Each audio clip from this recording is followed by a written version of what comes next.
Aujourd'hui, lundi 24 mai, 13e jour du mois de Sivan. La semaine dernière, comme vous avez remarqué, je n'ai pas pu envoyer la paracha de Nassau. C'était juste après Shavuot. Et les événements en Israël, comme vous le savez, n'étaient pas très intéressants au sujet de la guerre qu'il y avait donc dans le sud. Baruch Hashem, aujourd'hui, tout est rentré presque dans l'ordre. Donc je vais essayer, avec la grâce de Dieu, de pouvoir faire aujourd'hui les deux parashiot. Nassau, que je n'ai pas fait la semaine dernière, et Béalotra, c'est le Shabbat cette semaine, que je dirai aussi un petit mot. Mais juste d'abord, je voudrais dédier ce Dvar Torah, Leilui Nishmat, Moshe Toubiana, dont l'année, c'est le 15 Sivan. Ça veut dire mercredi. Ce mercredi, mardi soir, c'est donc l'ascarade de M. Toubiana, un grand fidèle d'Alfortville, que après plusieurs années, plus de 25 ans déjà, qui nous a quittés, je ne pourrai jamais l'oublier pour simplement sa fidélité, son honnêteté et sa gentillesse. Et même que je suis loin, je tiens quand même à rappeler sa mémoire. Cette fois-ci aussi quelques événements heureux. Tout d'abord, un grand Mazal Tov à Benjamin Cohen qui avait son anniversaire la semaine dernière puisque c'était la date de sa bar mitzvah. Un grand Mazal Tov jusqu'à 120 ans, comme je lui ai dit personnellement. Et surtout en bonne santé et qu'il puisse réussir dans tous les domaines, matériels et spirituels. Et pour ceux qui ne savent pas, aujourd'hui, 24 mai, c'est le mariage. Aujourd'hui, lundi, cet après-midi. Je m'apprête bientôt à partir de Hedera pour aller vraiment dans le sud, presque à l'endroit où tombaient donc malheureusement toutes les fusées qui venaient donc du Hamas. Là va se célébrer un très grand mariage de la fille de notre ami Yitzhak Cohen, mariage de Eden, pour ceux qui se rappellent, se marie donc aujourd'hui, à qui je voudrais souhaiter aux familles respectives, à la famille Cohen, ainsi qu'à la famille Alali, un très grand Mazal Tov chez Yibnu Bait Neeman Israël. Et oui, la semaine dernière, Shabbat dernier, c'était le Shabbat qui a suivi, donc juste après Shavuot. Et c'était la paracha en vérité la plus longue. Mais ce qui est étonnant, c'est que la paracha a réservé une très grande partie au sacrifice que les Nessi'im, que les princes avaient offert lors de l'inauguration du Mishkan. À partir du 1er Nissan, chaque jour, il y avait un Nassi, un prince d'une tribu différente qui avait offert. Donc 12 Nessi'im, 12 sacrifices, 12 jours différents. Mais en vérité, ils ont offert tous le même sacrifice.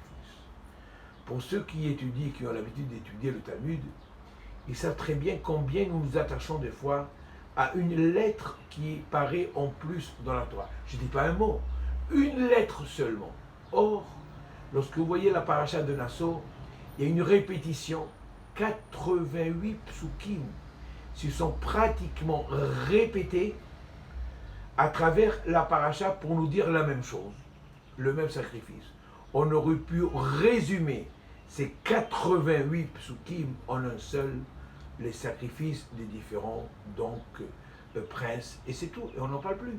Pourquoi faire une répétition pendant 88 psukim? Eh bien, il y a plusieurs idées, plusieurs commentaires à ce sujet. Un des commentaires extraordinaires, c'est que chacune de ces tribus, chacun de ces princes, lorsqu'ils ont offert le sacrifice chaque jour différent, chacun l'avait offert avec une kavana différente, avec une intention différente, avec une pensée différente. personne n'avait touché la pensée de l'autre. Mais c'est surtout, parce que chacun a voulu faire kavod à l'autre. Chacun a voulu respecter l'autre. Ne pas, si tout le monde avait offert au même moment, peut-être il y a ceux qui n'allaient pas vraiment respecter comme il se devait. Donc ici la Torah vient nous apprendre une très très grande leçon de morale. Combien nous avons le devoir, l'obligation surtout actuellement, où le monde souffre du manque de respect, où nous devons respecter chacun d'entre nous, même celui qui nous paraît très loin. Et la Gemara, les sages, nous racontent des histoires terribles, combien ils faisaient attention à ne jamais manquer de respect quelqu'un, car les punitions sont donc dramatiques. Ça, c'est donc une raison pour laquelle la Torah s'est rallongée dans la paracha de Nassau pour nous expliquer les différents sacrifices. Mais on n'a pas non plus respecté pendant ces sacrifices l'ordre de naissance des tribus. La première tribu à naître, ça a été Réhouven. La deuxième, c'est Shimon. Or, au moment des sacrifices, on a donné le premier sacrifice à qui? À la tribu de Yehuda. Et le deuxième sacrifice, on lui a donné à la tribu de Issachar. Pourquoi on n'a pas respecté l'ordre de naissance des tribus? Mais là-dessus, il y a aussi une réponse. Nous savons très bien que Yehuda, il y avait quelqu'un de la tribu de Yehuda qui a fait un acte extraordinaire lors de la sortie d'Égypte. Au moment de la traversée de la mer, c'était Nachshon ben Aminadab. C'est celui-ci qui s'est jeté dans la mer et qui n'a pas eu peur et qui a eu une très grande confiance en Dieu. Dieu a dit, ah bon, c'est ainsi, donc que tu me respectes aux yeux de tout le monde, tu fais ce qu'on appelle Kiddush Hashem. Eh bien, au moment des sacrifices, je choisirai aussi ta tribu pour apprendre à l'humanité entière, pour apprendre au peuple juif combien est important ce qu'on appelle Messirut Nefesh. Quelqu'un qui se donne entièrement donc à Dieu. Et c'est la raison pour laquelle on a commencé les sacrifices par la tribu de Yehuda. Parce que Yehuda nous rappelle Nachshon ben Aminadab qui s'est jeté en premier. En deuxième, c'est la tribu Issachar. La tribu Issachar, c'était la tribu qui se donnait vraiment à l'étude de la Torah du matin au soir. Si quelqu'un dans le désert avait une question quelconque au niveau de l'halakha, on s'adressait à qui? À la tribu de Issachar. C'était eux qui portaient en eux donc tout le système donc de l'étude de la Torah. Encore une fois, une très grande leçon, combien l'étude est valorisée par Dieu lui-même.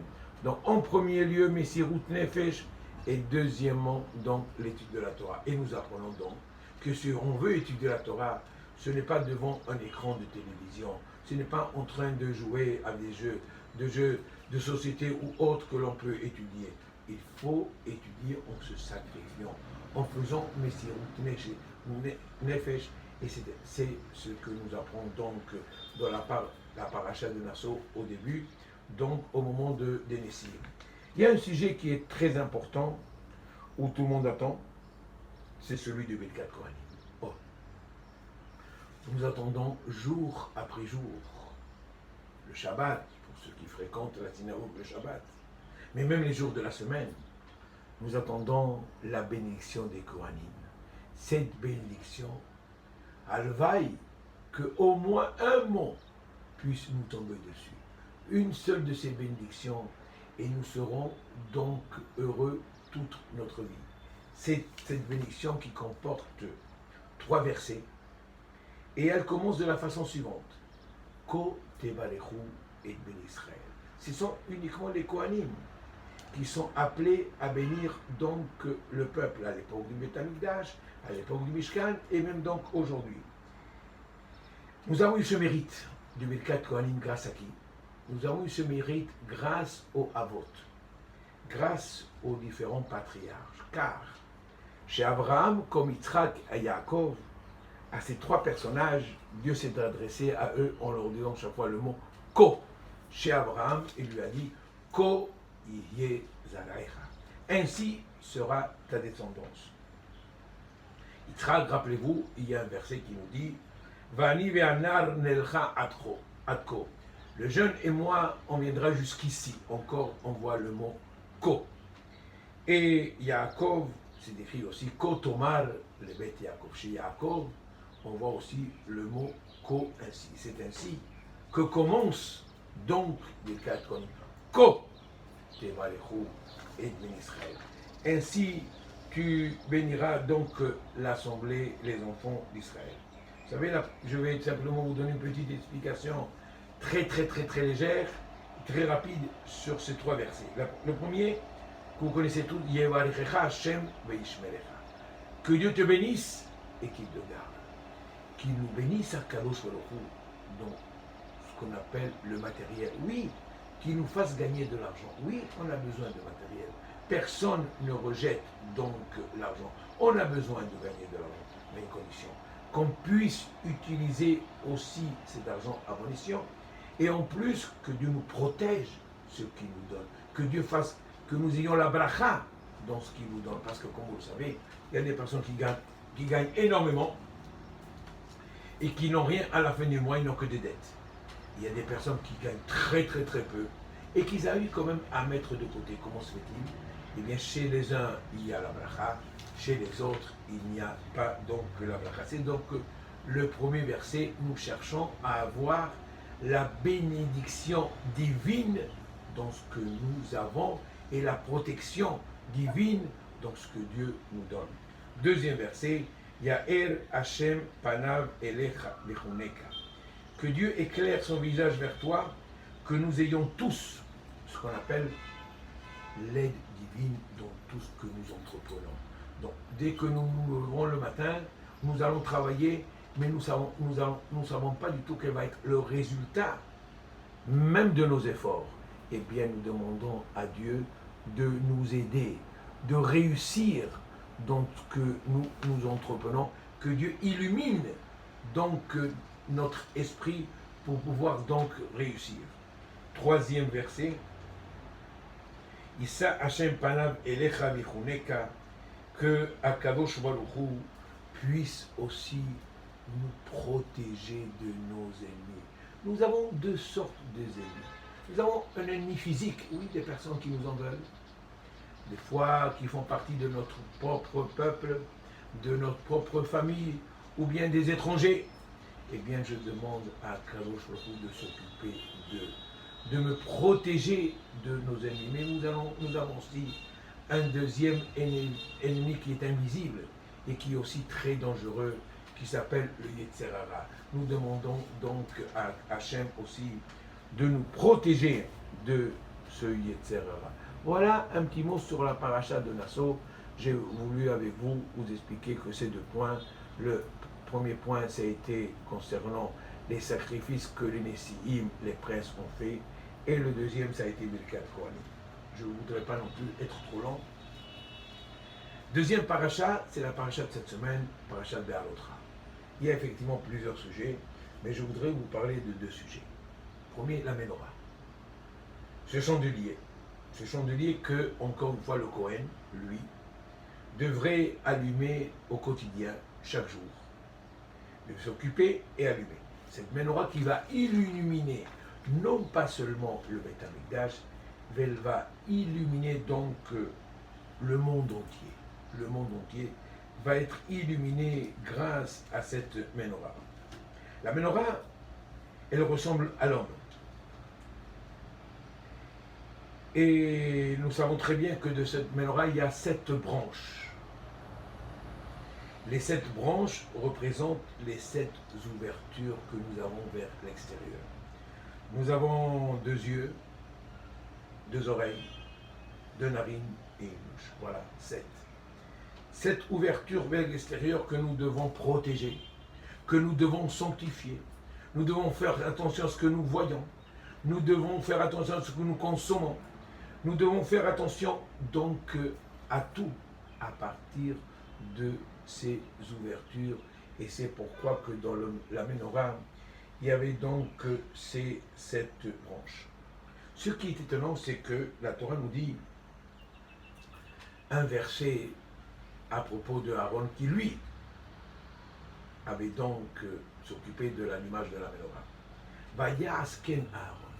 Aaron a fait ainsi. C'est Aaron qui s'est occupé au quotidien pendant presque 40 ans de l'allumage de la menorah. Vous savez, il faut être honnête dans la vie. L'homme se lasse de tout. L'homme se fatigue de tout. Au départ, tout est très beau, tout est très mignon. Mais au bout de quelques semaines, au bout de quelques mois, ça fait partie de la vie, on se lasse. Or, bien la Torah nous dit une très grande leçon, que Aaron, lorsqu'il a reçu l'ordre d'allumer la menorah la première fois, il a fait avec la plus grande ferveur, avec le plus grand amour. Et le deuxième jour aussi. Et c'est ainsi qu'il a fait tout au long de son parcours. Évidemment, vous vous rappelez, vous voyez très bien, nous assistons tous à une bar mitzvah. Et je me rappelle, chaque fois que je faisais une bar mitzvah, la veille, c'était l'angoisse dans la famille. Le père, la mère, l'enfant lui-même. C'était une roi parce qu'il fallait se réveiller de bonne heure, il fallait venir à la synagogue, il fallait aller à la paracha, est-ce qu'il ne va pas se tromper? Il y avait cette ferveur, il y avait cet amour de la bar mitzvah. Malheureusement, au bout de quelques semaines, des fois même au bout de quelques jours, ni l'enfant, ni les parents ont retenu cette ferveur qu'ils avaient eue le premier jour. Le premier jour, on a mis les tefilines. Le deuxième jour, on l'a mis, mais le premier jour, on les a portés pendant 1 heure, pendant toute la durée de la tefila. Le deuxième jour, on les a portés qu'une demi-heure. Et au bout de quelques temps, malheureusement, on ne les met plus. Eh bien, la Torah vient nous apprendre, Vayasken Aaron. Aaron a fait ainsi. Aaron s'est occupé d'allumer la menorah pendant les 40 ans avec la même ferveur qu'il avait allumé le premier jour. C'est ainsi que nous devons faire, nous, toutes les mitzvot au quotidien. Nous devons les faire comme s'ils étaient ces mitzvot la première fois que nous le faisons, avec une très grande ferveur, avec un très grand amour. Un deuxième sujet que la paracha de Béalotra donc nous parle, c'est le sujet de la manne. Vous savez, personne ne pouvait tricher, et personne ne peut tricher aujourd'hui même, devant Akadosh Baruch Hu, devant l'Éternel. La manne nous faisait savoir, et faisait savoir aux autres, qui était tzaddik, qui était moins tzaddik, etc.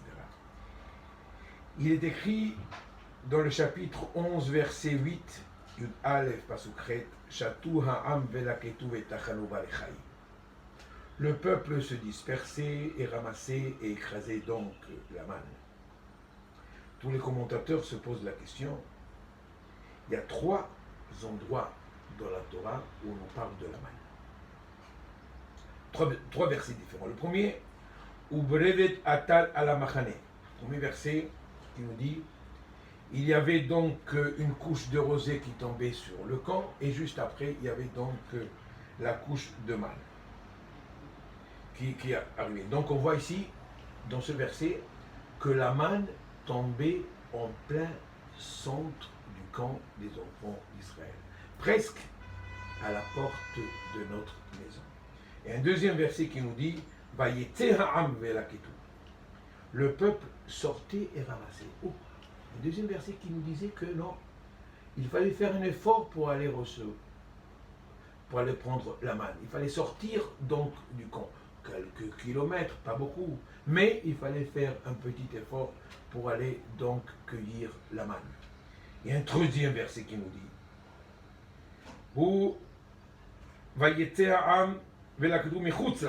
encore un troisième verset qui nous dit, c'est terrible, c'est en dehors du camp que l'on devait donc chercher la manne. Maintenant, troisième verset, vous nous expliquez qu'on faisait un effort supplémentaire. Donc, un verset qui nous dit qu'on la recevait, la manne, en plein camp.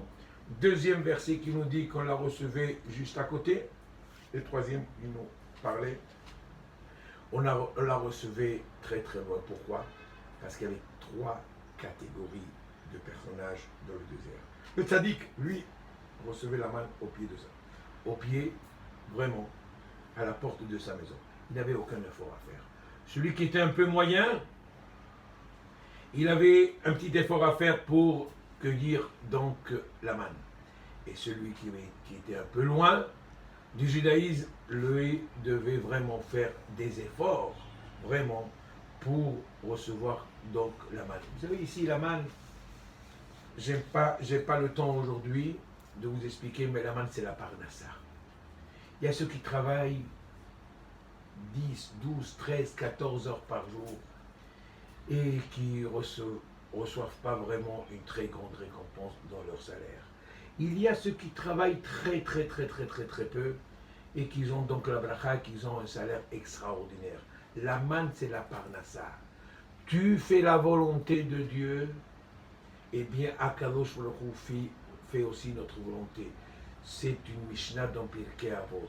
Même au niveau de la parnassa, Dieu peut nous envoyer la parnassa au quotidien sans que nous fassions beaucoup d'efforts. Oui, il faut faire un peu d'efforts. Oui, il faut travailler. Oui, il faut aller travailler. Oui, il faut étudier.